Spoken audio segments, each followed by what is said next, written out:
Woo! This is awesome. I'm so glad we went. Didn't go to work. We'd be sitting there going, God, we should have gone fishing.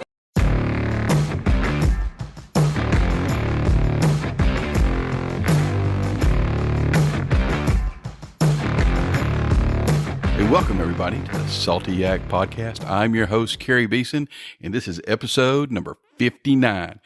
The Salty Yak Podcast, where we talk saltwater kayak fishing most of the time. And this evening with you, I have two of our regular, I guess we'll just go ahead and call y'all co-host. Robert. Hello. And Roger. How y'all doing?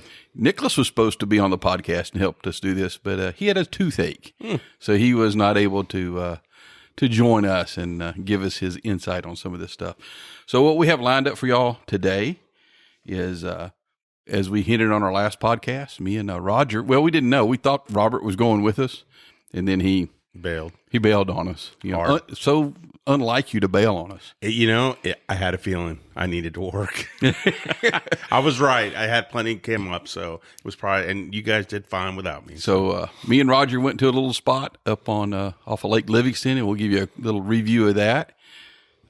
We're going to talk about this deep freeze, the cold temperatures that we had here this last week, and what it's done to our fisheries and what it has not done to our fisheries.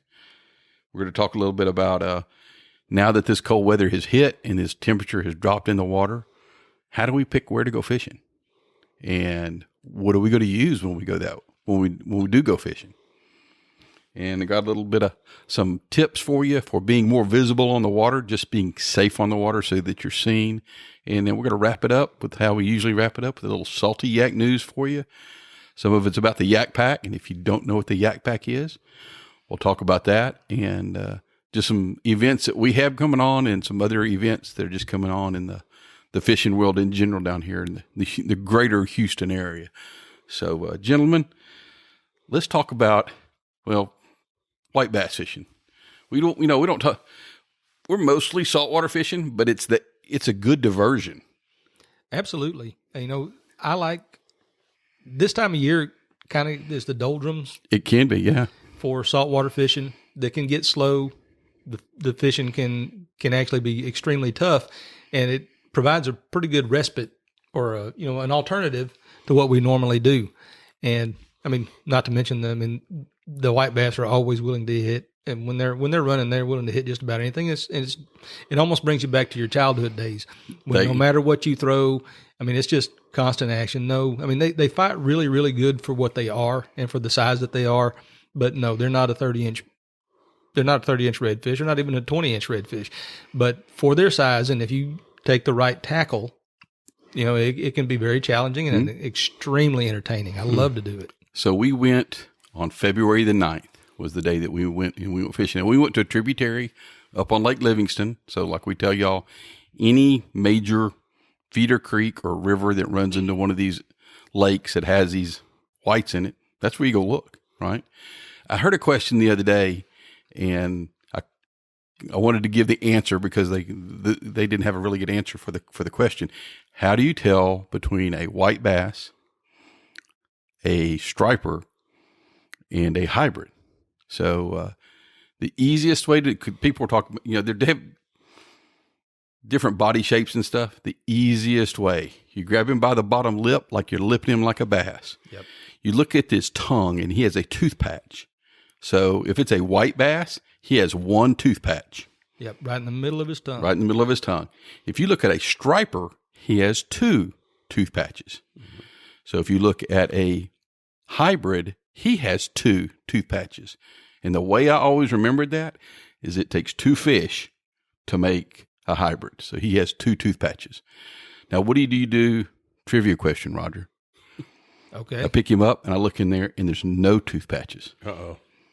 Well, you wonder what the heck he's been doing and who he's been doing it with. You're talking about your buddies, or are you talking about the I'm fish? talking about the okay. fish. Okay. Right. But the secondary thing is the broken lines, the broken lateral lines. Okay.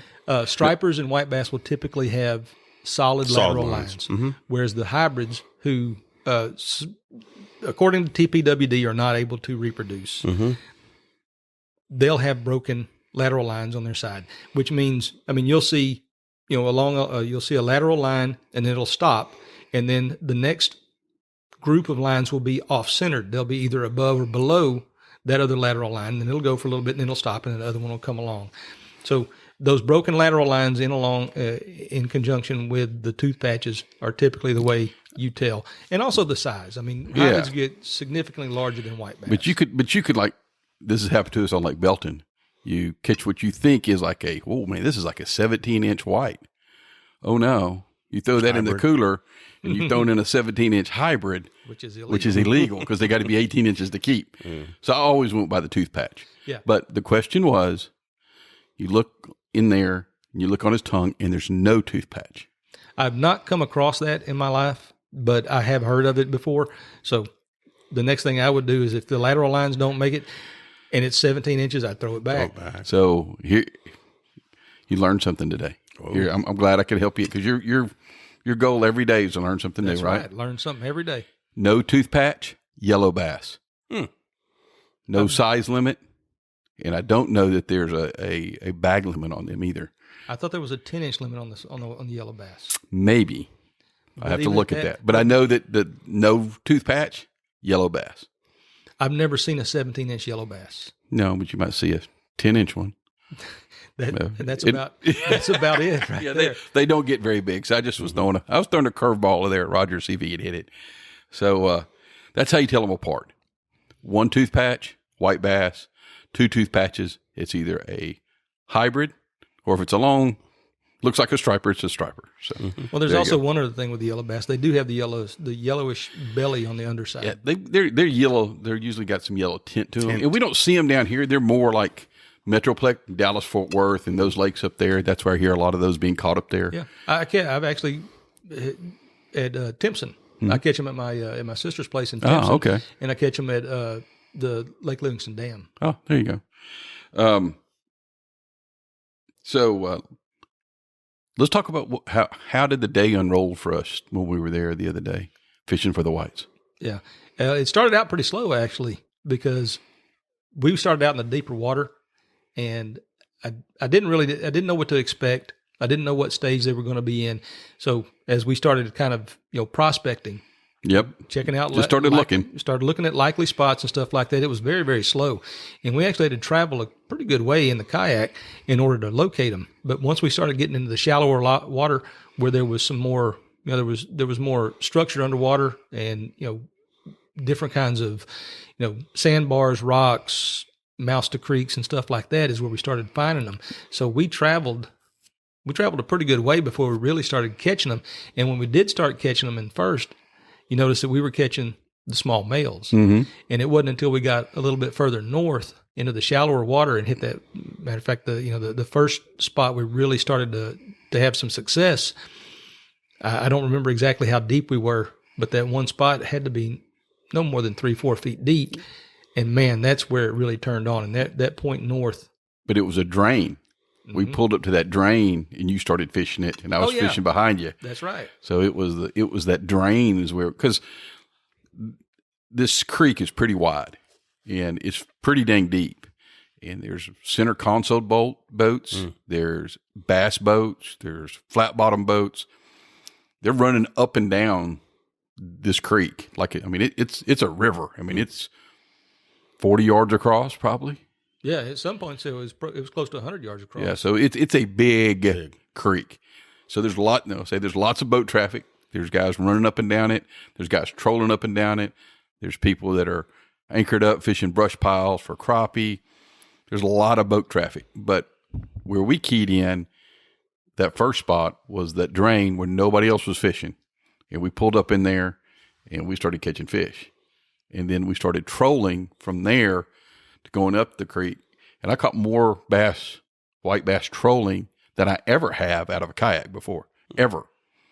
But it was open water, and I was just trolling that old rooster tail, quarter-ounce silver rooster tail. And I didn't catch a bunch of them, but I probably caught 10 or 12. Yeah. Just pedaling along, either holding it or put it in the rod holder. Yeah. And picking them up until we got to another drain when we started fishing the other drains. Yeah. Well, the what I call the meat haulers, the guys are just sitting there trolling. They're just They're just trying to catch, and they're putting everything in the ice chest. They're just running the rattle traps, crankbaits, stuff like that up and down the main channel. Doesn't seem to be a really efficient way to catch them to me for what you're having to expend in order to, for each fish you're catching. But they wouldn't concentrate on the splits in the tributaries, which is where we were finding concentrations of fish. They would go past us, and they'd catch one or two here and one or two there, but we would stop in a spot and catch 6, 7, 8 in one little spot, and we weren't catching, or we weren't keeping everything, but we were at least having a lot more activity than they were. I guess it's an efficient way to drink beer, I guess, if you're just going to put out some rods and bump it in gear. And so anyway, they were doing what they were doing, and then we kept going up, and then we got to basically it was like a big gravel bar, and it was one after the other, after the other, after the other. You went 6 casts, 7 casts? 7 casts in a row. Catching fish. Yeah. And the other casts, you're getting hits. They just weren't sticking onto them sometimes. So what we were throwing and catching most of them on was a Roadrunner. 1/8-ounce Roadrunner, chartreuse head, some type of little Mr. Crappie paddle tail looking little thing. Mm-hmm. And it wasn't for a lack of trying the other stuff. We did. I mean, the inline spinners, rooster tails, shysters, and bang tails, we were throwing those. I did not have the chrome and blue rattle trap, but he did. I caught one fish. I caught one fish on the rattle trap, which was the ticket at the other place. Yeah. So just, same group of lures, just didn't work exactly the same. And one thing I did notice was that the quality of fish wasn't quite as big here. We caught numbers, and there were some good sized fish in there, but they weren't as big as we fished at that other place. Mm-mm. So you got another place like where you caught really nice size ones? Yeah, I do. So another place we can go check out? The only problem with that is a long pedal. Well, okay. Pedal. Well, maybe not. But who knows? We did almost 10 miles that day. I mean, it was 5 miles up to where we stopped and turned around and came back. But no wind, no, very little. You know what I mean? It's not like being on the bay. It was very comfortable. Yeah. If you go and look, there is a YouTube video we have out called White Bass Attack, because they were attacking our lures that day. That's the video where we're talking about right now, where we went and fished. So go watch that video and you can get a little bit better idea of what it looked like and what we were doing. So with this cold weather that we had over the last week, what does that do to the white bass? I think it put a pause in them. Oh, no doubt. No doubt. But I don't think it's over. No. Now, the further south you go, the sooner the run starts. The further north you go, the later it starts. So it may be on the way down here, but I think if you go further north, I think it's still going to go on. I think it's still maybe even not quite peaked yet if you get up around the Nacogdoches area and points north up toward. So Dallas would we need like to go up like into the creeks, and you know what I mean? They're already there, right? And then when it gets cold like this, they're just going to pull back in the deep holes and wait for the water temperature to get what they want to get to spawn, which that water temperature is 54 to 62 degrees is what they want to spawn in. Okay. So usually the first couple of weeks of March is like the peak time for the white bass run around here. When we were fishing at Murphy's place over there by Gibbons Creek, it peaked. That's when we really started catching the big females, was in those first 2 weeks of March. What's funny is Granger, which is a little further west, they're like 2 weeks behind where we were. So I think this thing kind of pumped the brakes. This cold spell, it pumped the brakes on this. But with these sunny days that we've had, it's about to, if you're wanting to go white bass fishing, it's still on track. Get back on it. Yep. Get back on it. Especially with those warm days. And so we're looking, when you get out there, if you got a fish finder, it's got a temperature, you're looking for that 54. It's kind of the low end, kind of 60, middle 60s is kind of the high end. With this runoff from this, all this snow and the rain and stuff that we've had, there's going to be some good flow, some good current. They kind of like that. So, and in a worst case scenario, in a best case scenario, this might actually extend the white bass run a little bit longer. Yes. Because the ones that haven't spawned out yet, they still want to spawn. That urge is still there. So they're still going to get back up, go north, head up into the creeks. And I think what you need to look for once you get in there is the shallower water, depending on the body of water you're on. Like, we were starting out, some of ours were 12, 14 feet deep. You want to look for that 3, 4, 5 feet deep water.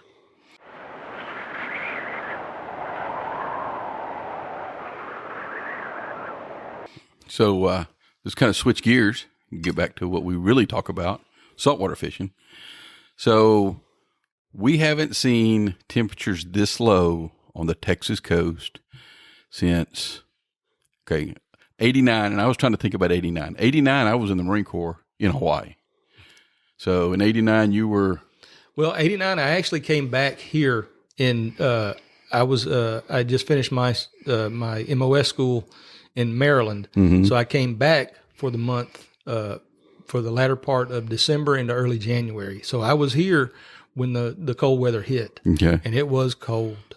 Now, I didn't experience the fish kill because I had to go back. You had to go, you're still in the Marine Corps. Yeah, so I didn't really experience it too much, but I heard from friends who were here fishing at the time, and it was pretty bad. Yeah, they're talking like 11 million fish were killed in 89.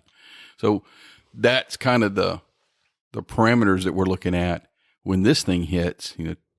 Texas Parks and Wildlife shuts down fishing on the coast for 2 days, and we're thinking that this is going to be pretty catastrophic. But here's the thing.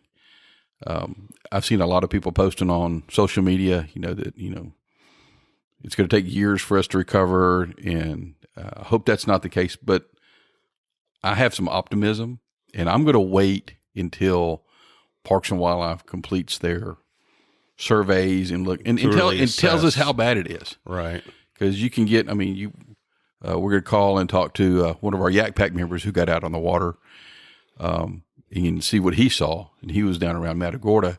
But you look at it on social media, I've seen where the Galveston Bay, Trinity Bay, Freeport, where we like to fish, not a whole lot. Not impacted like south. Yeah, then you talk about Rockport in south, there's been pictures, and now you would hope that nobody would take pictures to purposely misrepresent how many fish were No killed. way. But I don't. You don't know. I know. So you can only take it at face value, and just because it's on Facebook doesn't mean it's true. And that's another reason that I'm waiting for the ball, is just to say, okay, this is what happened. This is how many fish we lost, and this is what we need to do to recover them, if anything. So, I think it's still smart to be smart about what you keep. And, yes, you know what I mean. Doubt, I think that goes for any time, really, to be honest. But right now, maybe just be smart until we really know what it's about. None of us keep a lot of fish to begin. Anyway, we're basically catch and release, except catch a flounder, which we're going to talk about. But for me, the bottom line is I'm going to be conservative, and I'm going to wait until they come out and say, "Hey, this is what happened, and this is what we need to do." Right. So, cautiously optimistic. Yeah. There you go. Here's the thing, too. I think the three of us would agree. We'd stay away from the trout. We'll be okay with that. You know what I mean? I'm not a trout fisherman. I've said it many times I'm before. Right, staying away from the sissy fish. I don't. They're slimy. Who wants to catch them anyway, right? So I know Roger's over here. He's like, I'm a trout guy. I'm a trout guy. So that's kind of where I think about that. So let's talk about what didn't happen, what didn't get affected.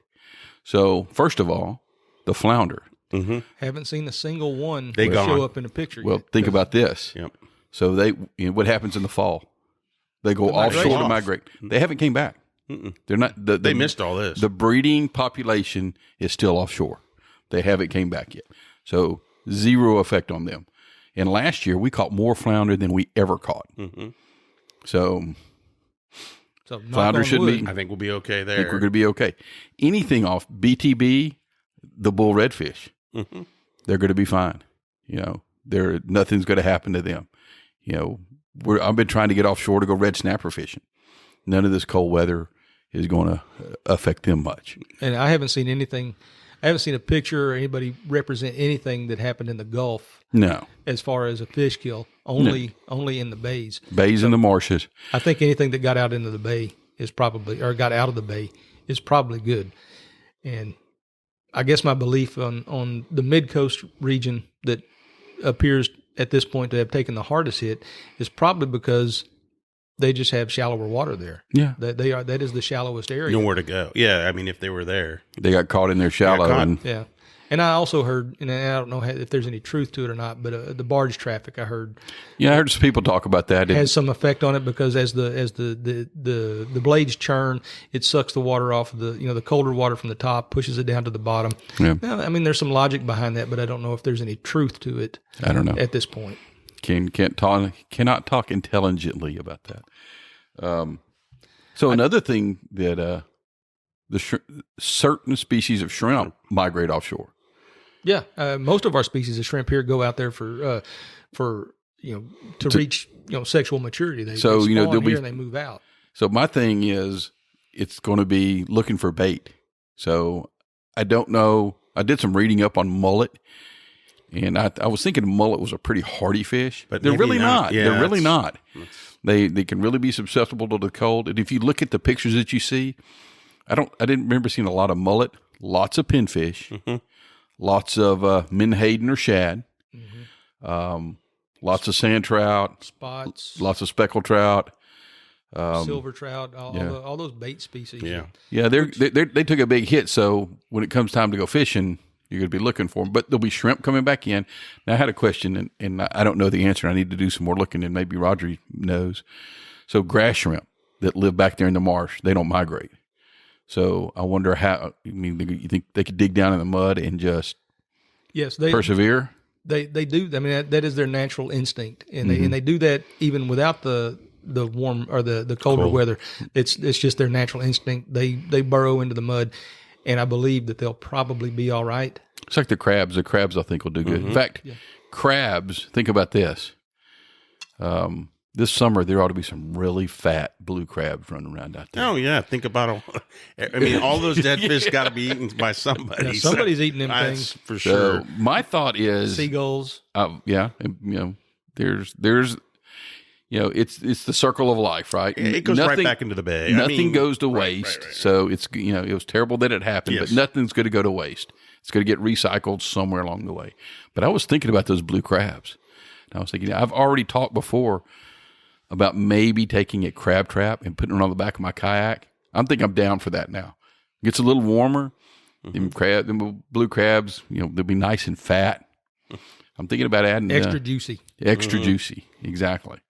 You think about dropping it somewhere like in your travels, and then when you come back through, have your little ball sitting up below the water. Just it says carry. it's on the back of the kayak. Yeah. And It's not a bad that I idea. can reach back to. Maybe a buddy could like pedal up and drop it off for me, and then there we go. We could catch some blue crabs. Mama would be happy. That'd with be that. nice. We could take each yak has one on the back. Yep. Everybody drops them off. Brings home go. home the bacon. There you go. Throw some chicken in it or whatever you need to do. And Yeah, there you go. So that was my thought about the crabs too. They're digging down in the mud. They're going to make it, and they're going to have a plethora of food to eat when generally they wouldn't have a whole lot to eat. No. So that's certainly going to help them out. Any other thoughts about the freeze and what it affected and what it maybe didn't affect? But I guess one thing I was worried or curious about is, again, obviously a lot of those fish went to the bottom to try to get away, right? And then a lot of them got there and probably still didn't make it. How long until they've all come up? You know what I mean? Is it 2 days, 3 days, a week, 2 weeks? A couple days. A couple days, right? Because So they've all probably pretty much, especially with the weather we've had. Anything that's down there now should be up by now with the temperature. We almost reached 70 today. Yeah. And then the mid coast probably get even a little bit warmer than that. So, I mean, what you're basically waiting for is decomp to start, get the gases going back inside their bodies, and for them to rise up. Because they dump all the air out of their bladder to get down there on the bottom and stay there. So whatever was in their belly and all that, it should have already started by now, and they should be coming back up. So I can give you a little personal real world experience with this. All right. So when you have a body that drowns, it takes about 3 days for the gases to build up and for it to float back up. So, Same thing with the fish. Same thing with the same thing. fish. Same thing with the fish. Okay. Now, So I did have the opportunity and I don't know if it's a good thing or not. But I lived through the '83 freeze, Okay. and I was here fishing at that time.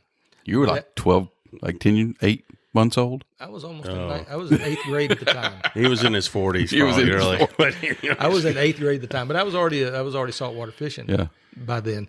So that's eighth, maybe even ninth grade. I can't remember for sure. But I mean, I wasn't able to drive, but we were still going down there fishing, and that did take a while for us to recover from. So, but that one was a little bit worse because it came in fast.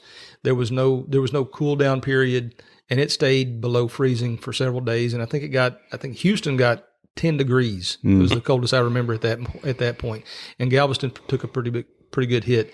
So I want to say it. I mean, I don't remember exactly because it was so long ago, but I remember him saying it took about 2 years to recover from that. So let me ask you a question. So think 83, right before the freeze happened, and think now. Would you think that we had more fish and a better fisheries in 2021, or it was a better fisheries in 83? No, it's a better fishery now. So, 83 is that's right about the time that they started putting the limits on redfish. correct. And I mean, that's kind of why I'm a trout guy now, because back then you almost couldn't even keep a redfish. Yeah. Everything. I mean, it was so restrictive because they were trying to get the fishery back up that you didn't bother with redfish. So with the regulations in place, it's The only thing you could really keep, now you could keep 15 trout at the time, but I want to say that there was a point in that time you could only keep one redfish. Yeah. And then a few years later it came back up to 3, and it's remained that now. Now, I don't remember specifically if redfish took a bad hit during that one, but I know the trout did. Yeah. And Trout are weenies. They're weenies. They're looking for a place to die. They're looking for a place to die. Yes. There's no doubt about that. But there was some time down there that you just weren't catching much of nothing. You were concentrating on flounder and sheep's head and black drum and whatever the hell else you could catch, because there just wasn't no trout. In 2021, you would say that our fisheries are in better condition, and hopefully Absolutely. that rebound quicker. Yes. There's more fish out there to not only from Parks and Wildlife doing the hatchery stuff, but we have a stronger fishery that could take a little bit of a hit and still bounce back pretty quick. Yes. That's absolutely That was a correct. question I got the other day, and I said that's a very interesting question. I hadn't heard anybody talk about comparing. 83 to 2021 as far as the fish. Now I know there's a lot more fishermen out there, but Well, of course, just because of population explosion. Yeah. But I mean, with the regulations that we've got on it now, and the way that we're running the fishery, there's just a ton more trout. Yeah. There just is. I mean, used to be it was. I mean, if you caught a keeper trout, you kept it because you didn't know he was going to get another one. And now, I don't even worry about it. So it's in better shape. I saw a good Facebook post from one of our favorite places, Pack. Miss Lisa posted some pictures, I and saw it that too. looked like they were catching the poot out of them. And some good sized ones too. Some nice ones. So looked like no harm done over there. I Hardly mean, at all. the numbers there are crazy Oh, it's though crazy too. But I anyway. mean, that helps. Yeah. But yeah, I don't think the really bitter cold weather got that far south.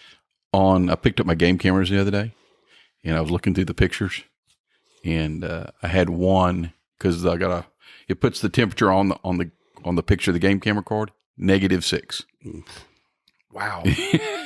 Wow. So that was the coldest it got, but it was neat to see those snow pictures in the deer, and the deer did look like they did pretty good. So let's talk about this. We're going to go fishing this weekend, and with all this cold weather, and now the warm weather's coming. How do we decide where we're going to go? What's your thoughts on this, guys? I don't think we need to change anything to what we've normally been doing. I mean, fishing the drains in the marsh as the tide is coming out, looking for the deeper holes. If the tide is high, it's supposed to be mid-60s this weekend. If I'm looking at I'm looking at, let's just say me and Roger are going to Bolivar this weekend. So when we look at the map of Bolivar, what are we going to look for, knowing that we've had some warm weather and it's not really going to get any colder between now and when we get to go. Where are we going to go look? Where are we going to start looking? Well, like I said, those areas where the marsh dumps out into the deeper water. Mm-hmm. You got the channels that have access to the shallower water. So when the weather does warm up and the fish want to warm up quickly and they want to look for food, they'll go in the shallower water so that they can get warmed by the sun. Number one, and number two, they're looking for bait fish, crabs, whatever forage happens to be there. And then they have that quick access back to the deeper water for protection if they need to. I'm with Roger, though. I don't see really changing really much up because we're always on the hunt. You know what I mean? Yeah. It's not like... But I guess the answers I'm trying to pull out of y'all here is this where my mind goes. Yeah. Is I'm going to be looking for that warmer water. Where can they go to get warmer water? And that's going to be, we're going to call and talk to Elvis here in a minute, and clearer water. These places where they can go and get in. I saw some pictures on social media where they'd videoed groups of trout and redfish, and they were in just 6 or 8 inches of water, just soaking up that sun. Mm-hmm. So that's kind of I'm going to be looking for those kind of places where they can go mud bottom, where it warms up maybe quicker. Of course, I don't think we have any problem finding mud around where we're going. No, not at all. But no, and then your other question about what are you going to use? Yeah, what are we going to use? Again, I don't think there's any difference there in the sense that typically if something's not working, we're switching. You know what I mean? Yeah. I mean, so I would do what I normally do. Yeah. If something's not working, then move on to the next color, the next lure, the next. So okay. So you're going to start throwing a paddle tail? Absolutely. Only because I just don't think we should break that cycle because you don't know. But I mean, like I said, if the water's clear and maybe that's not the right color, maybe it's something lighter, maybe you switch up. Well, I mean, if that doesn't work, then you can always go with the traditional theory of slow it down and throw a corky or a catch 2000. I think you guys should just go with corkies all weekend. That would I think we're going to do that. That's a good play. We're going to do that. We're going to fish with corkies all weekend. But not. What we don't need to do, I don't think, is we don't need to run out to the Galveston jetties and start fishing 20, 30, 40 feet of water. I don't think that's going to, that's not our thing. I'm like, let's stick to what we love to do and let's go back let's start at the deeper water and let's work our way back into shallower, especially if it's going to be sunny, we're warming up, and look for the bait and look, because, the bait's going back there to get warm and then the fish will follow that. What do the water levels look like? So, you know what I mean? I'm sure you guys have you know what I mean? Is that up? Is it? I right now, I do not know. Okay. Me and Kevin are supposed to go out Wednesday and just do some looking around. I don't know what are we really low right now like we have been, or has it came up some? It's still been low. I would guess it probably has. It's still a little bit low as compared to our normal summertime tides. So, but it wasn't as low as like when we fished that last tournament. Yeah. And it was ridiculously low, and you had to like pull your kayak through the mud and all that. It wasn't that low. So are you going to, when we talk about baits, what about using live bait?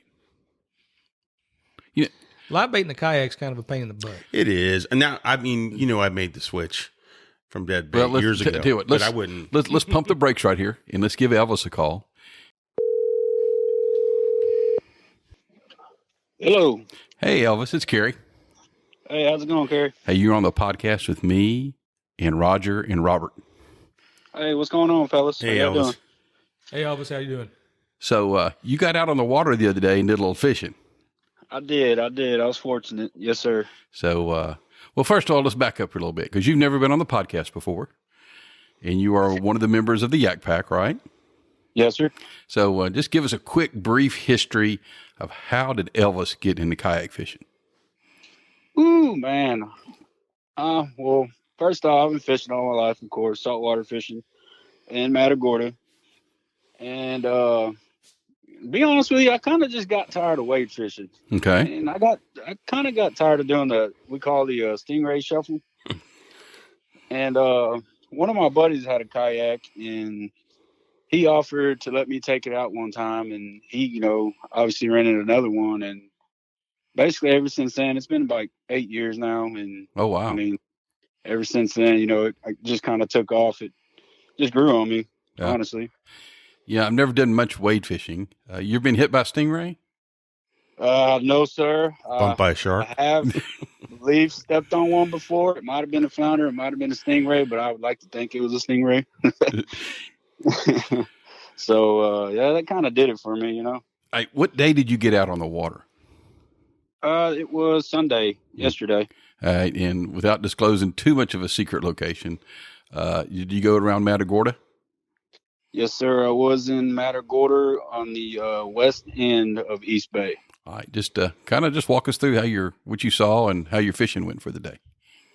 Well, I got there right at daybreak, and sun was coming up. I kind of waited that way I can see, what the short lines look like. And while I was launching, taking my time, and as soon as I launched, I was really looking for bait fish in the shallower water, and I actually didn't see any.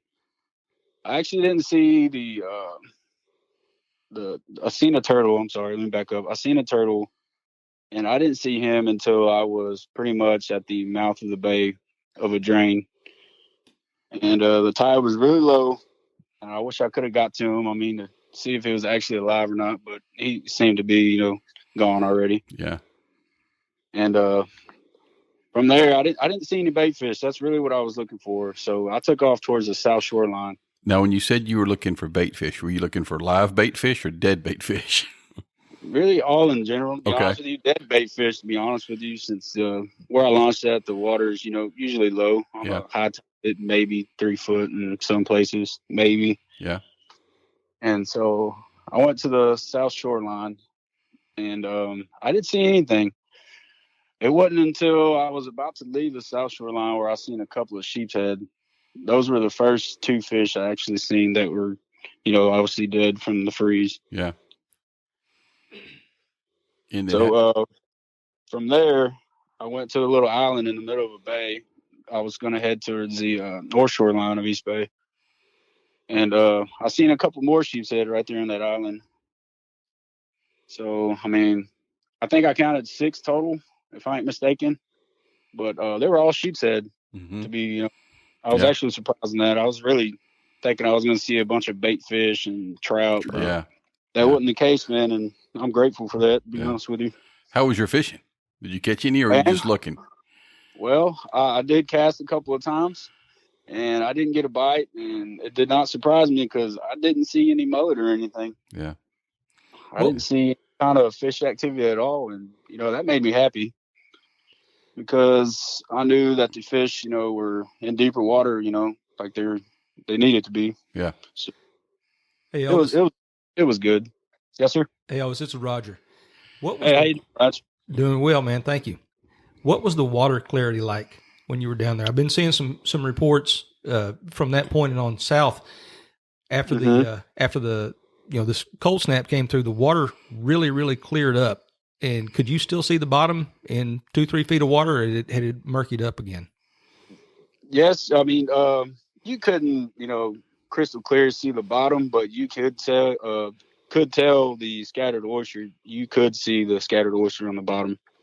So It was pretty clearer than normal. Yes, sir. Okay, good. So even going over when you're cruising through the shallower water, you didn't see anything on the bottom that still hadn't come up, right? No, sir. I didn't see any white bellies. If that's what you're looking for. I did not. Yeah. That was what I was asking about. Yes. Yes, sir. I did not. So excellent. Well, that seems. Go ahead. What you got? Something else? I was going to say that total outcome for me. I mean, it just looked great. Yeah.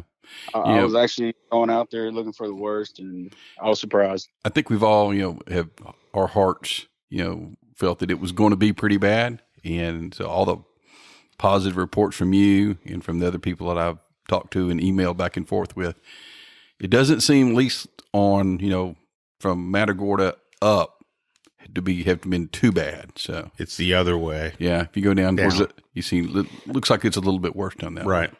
So, Yeah, I've been following a couple of pages where I've been seeing some pictures and videos, and man, that's what scared me. Us local guys a lot. People who actually live on the coast. That we grew up fishing. We love fishing, and that's what we do. yeah. We hate to see anything go wrong. I think we're going to be fine. Elvis, hey, thanks for coming in on the podcast for us, and looking forward to fishing with you again soon, buddy. Yes, sir. I appreciate it, man. All right, we talk to you later, man. See ya. Sir, y'all take care. Take care. All right, so back on the accelerator here. We were talking about bait. Thanks, Elvis, for giving us a report down there, and looking forward to fishing with you again, buddy. But because that was another question that I had. Well, what about live bait? This is going to be, the fish may or may not want to bite. Maybe you should go to live bait. Thoughts? Live bait's going to be hard to come by right now. Well, that's true. Number one. There's That's that. true. And number two, it is, as I said a moment ago, it's a pain in the butt in a kayak. It's just not convenient. In a full size boat, yeah, you got a live well. You don't have to worry about pulling a flow troll behind your kayak and throwing everything off. Yeah, and another dragging good- you down. Another good point to that, though, too, is the cost of what bait will be. Oh, yeah. Bait will be, you know what I mean? Because, again, the demands, Supply and demand. Demand might be there, but the supply might not be. Not right now. It And won't be. if the bite's down, then you're spending a lot of money for, I don't know. Yeah, it's gonna. I think it's just. I'm not even going to consider it when we go down there this weekend. I'm just going to throw artificials, just because I don't think it's going to be available, and I don't want to have to deal with it on the boat or on the kayak. There you go. Yeah. So, What are you going to do, Carrie? You're going to get some live bait. Yeah, I'm going to live bait. There So, you go. I got interviewed as a guest on a podcast the other day. Kayak fishing veterans. It's their 5th podcast. Joey Grimlin and Justin Galvan just got started, and they're real big into the heroes on the water down there in Matagorda. They actually kind of started that chapter down there, and they called and interviewed me the other day, and they asked me, and it kind of caught me off guard. Well, are you 100% artificial? And I'm like, I'm 99.9. Yeah. Yeah. Because I got to thinking, when do I fish anything other than artificial? Well, BTB, because I'll buy a fresh dead mullet and use it. If I go fishing for snapper, go to buy some squid. And every now and then, like when we used to go do the green lights, I would buy a little pint of live shrimp. But invariably, I would still catch more on lures, so I hadn't done that in a while. But so I said 99.99999. Yeah, I wouldn't turn it Artificial. down if one of you brought a pint or a quart of. You wouldn't think shrimp. less of us? I wouldn't think. Well, I don't know. I might think a little less of you, but I mean, I'm just saying, if we weren't competing. But no, I mean, I wouldn't be opposed to throwing it, but I like that I've got it in my mind and my mindset and the confidence in plastics. You know what I mean? There's Lures, times so.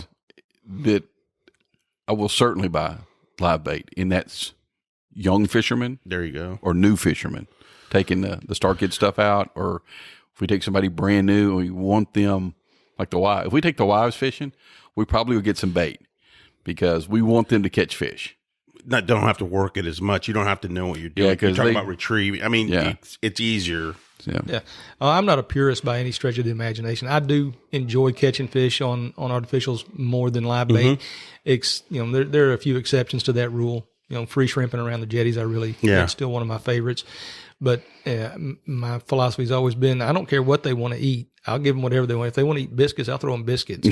But I just like the challenge. Yeah. I mean, most it's of the time I can catch as many fish on artificials Absolutely. as I can on It's live bait. easy. Yep. Like I said, I don't have to. It's You not have like to I'm keep- pulling an anchor around carrying that dang No. bait bucket, and so yeah. To me, it's easy. It's easy. And I grew up fishing artificials for bass, and it was just an easy transition for me to do it for saltwater.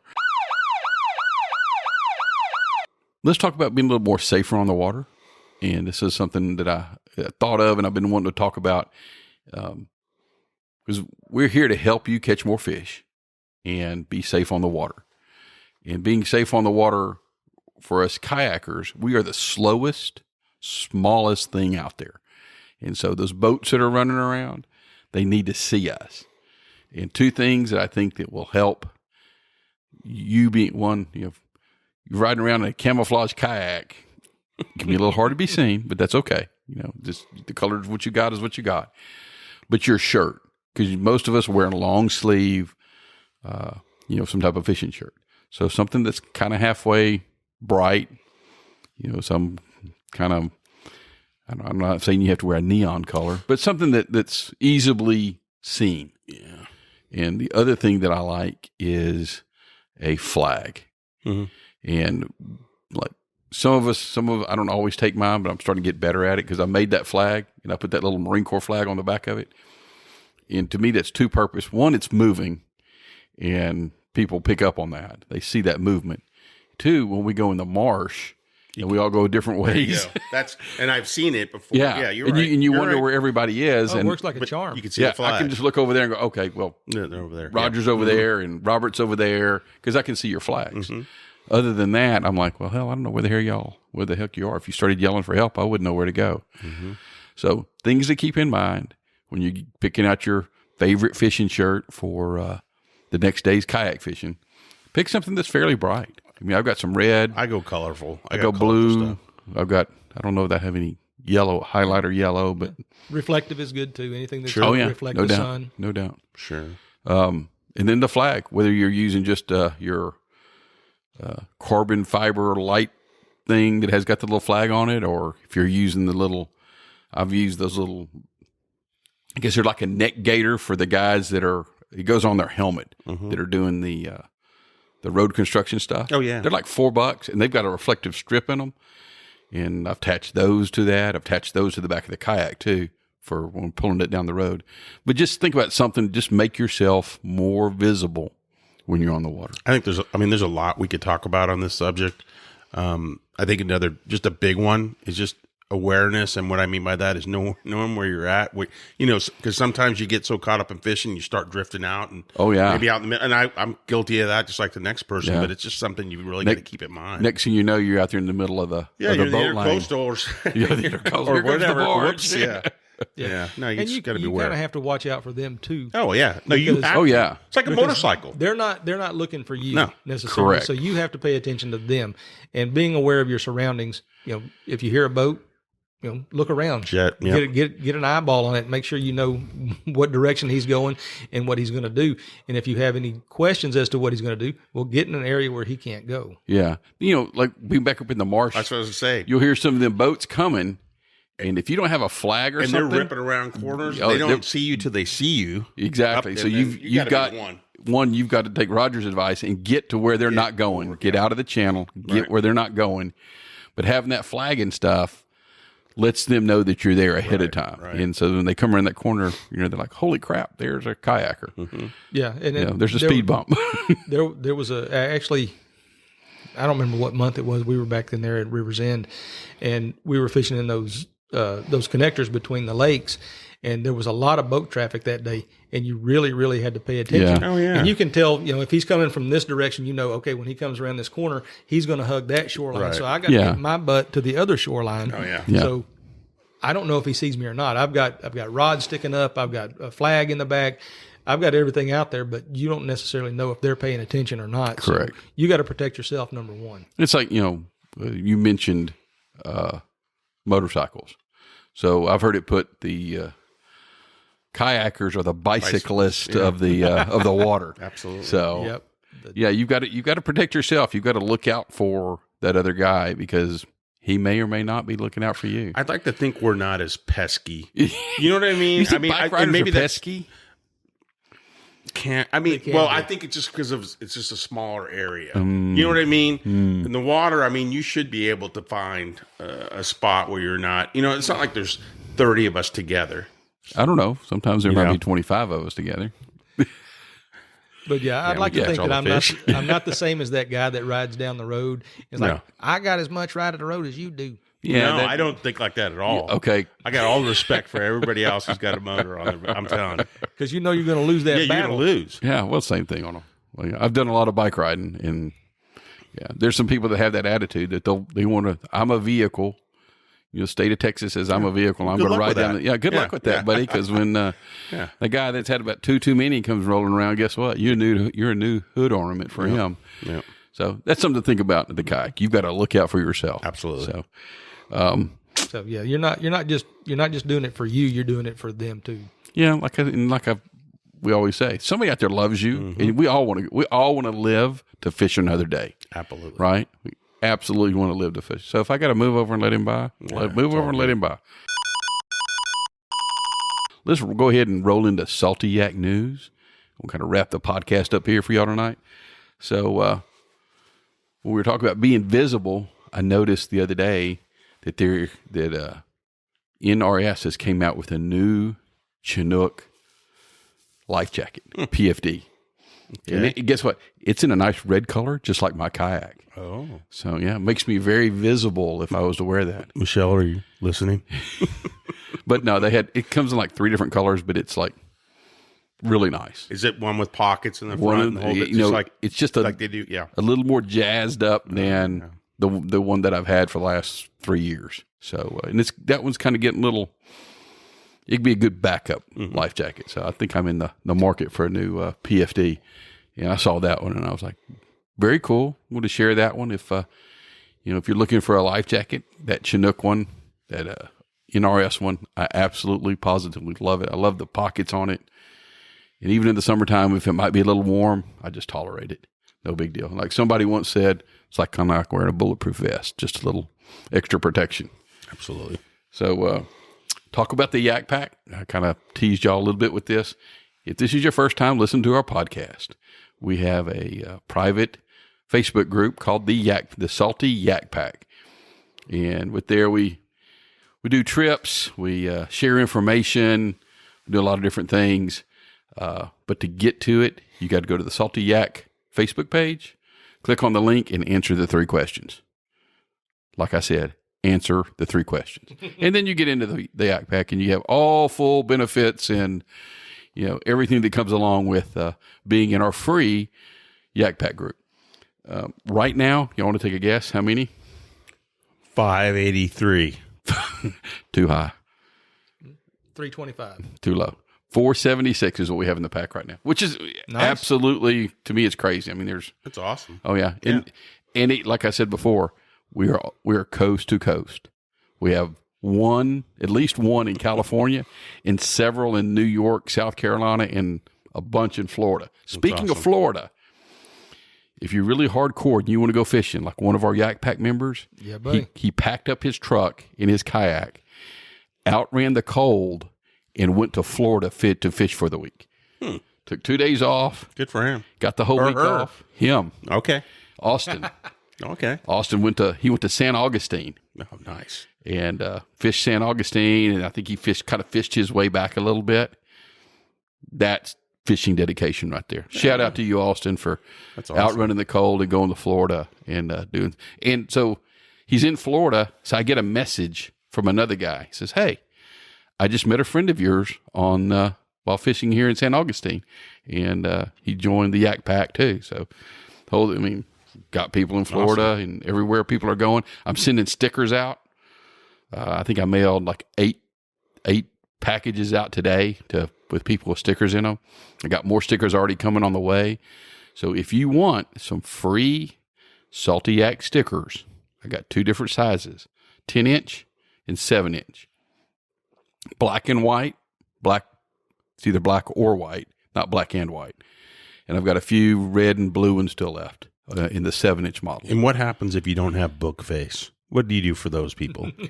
Well, see, that's you don't have to go to Bookface to get it, because all you have to do is email. There me. we go. That's what I was trying to email get at. me at thesalty, and this is the only way to get the stickers. Is you email me at thesaltyyak.com. No, that's not right. thesaltyyak@gmail.com. That's the email.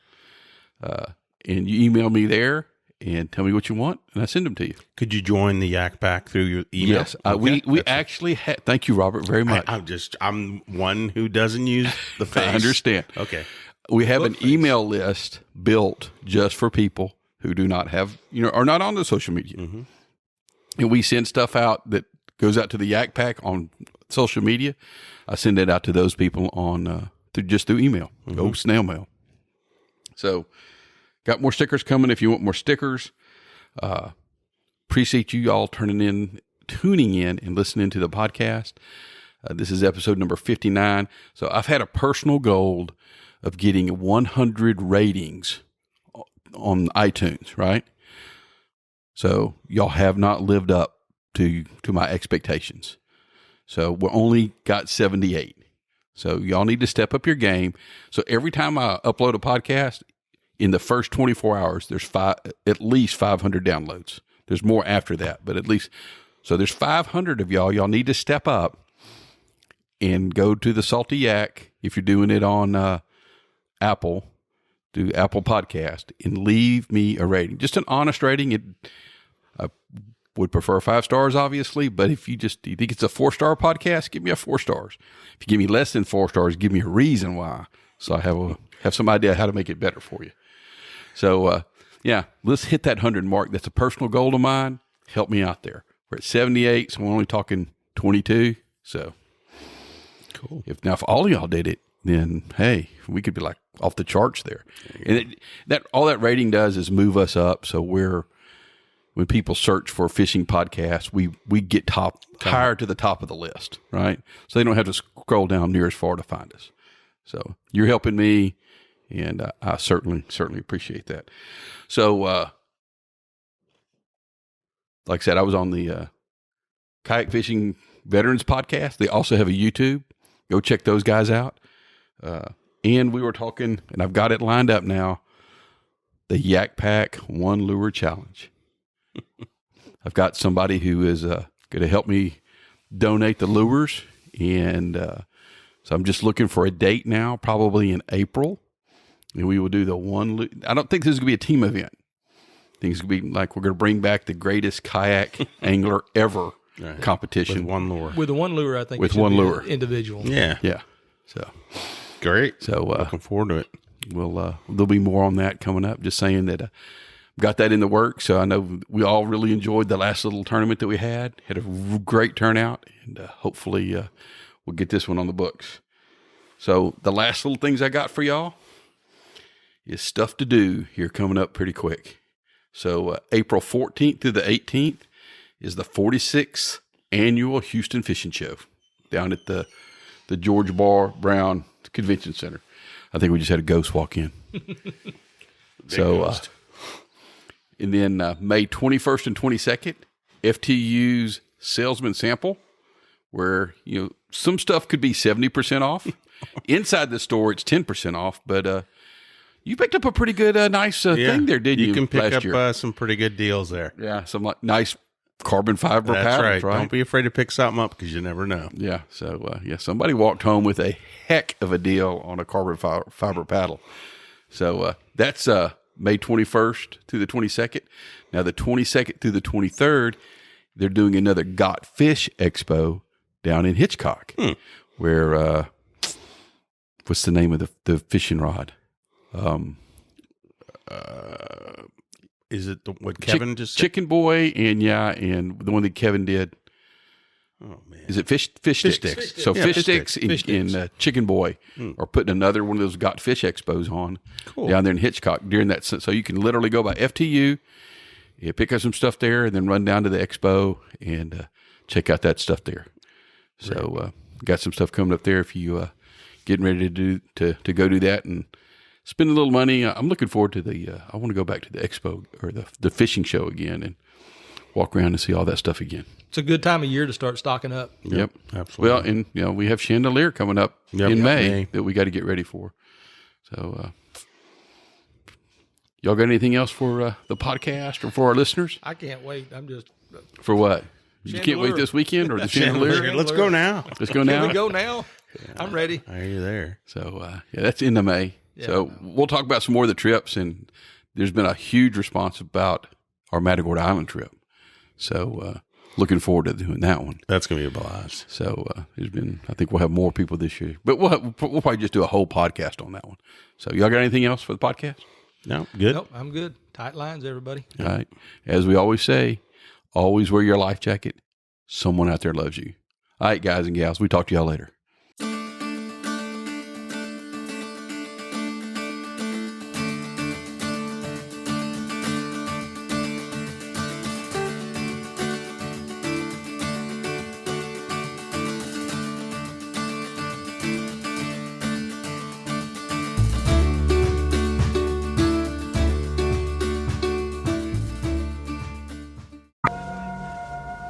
Never get out of the boat.